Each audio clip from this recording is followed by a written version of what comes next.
From a new transportation app to a new addition to the Rose Hall Main Road, here's what's new in Montego Bay, Jamaica, Part 4.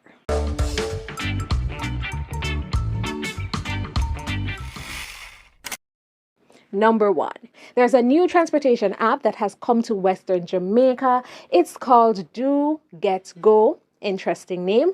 The official launch of the app was September 22nd, 2022. The new transportation app was created by the technology company Radium Caribbean in collaboration with the Jamaica Union of Travelers Association, JUTA, Montego Bay chapter. Commuters can use the app to hail a ride, but eventually, developers are hoping to extend the services to booking tours, setting medical appointments, delivery of groceries and meals, and I think they mentioned something about sending and receiving money as well. Number 2.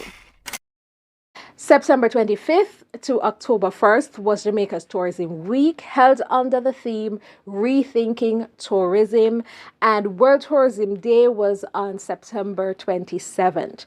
Now, there were a number of activities held during the week to celebrate.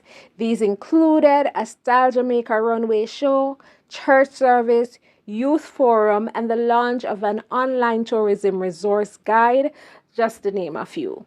According to the tourism minister, the country has earned US $5.7 billion since June 2020 when it reopened its borders. Jamaica also received 5 million visitors within the same time period. He announced this at the Caribbean Hotel and Tourism Association's travel marketplace in San Juan, Puerto Rico on October 3rd, 2022.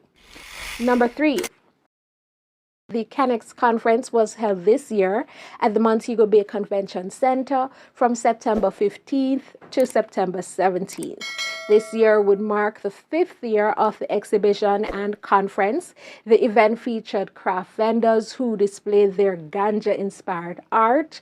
They had panel discussions and award presentations. Now, I'm going to move on from this because the last time I delved into this topic, my channel suffered the consequences from the powers that be, and I do not have enough loyal subscribers to prevent its further demise. Share next. Number 4. Montego Bay's Elegant Corridor is in the process of getting 10 bus sheds. Funding for the project comes from the Tourism Enhancement Fund, and each shed costs $1 million. The sheds will be located along the Rose Hall Main Road stretch from Flankers to Barrett Hall. The project is being spearheaded by the St. James Municipal Corporation. Construction started in August, and they hope that it will be completed this month. They will be replacing some small sheds currently in the area with larger ones, plus, of course, adding sheds in new locations. Councillor for the Rose Hall Division, Anthony Murray, hopes that more will be added in the future, since the Rose Hall Main Road should actually have about 20 or 22 bus stops. Now, I have a whole What's New in Montego Bay playlist. If you've missed any of the episodes, please check them out here. If you enjoy this type of content, leave a like, leave a comment, and subscribe. Peace out.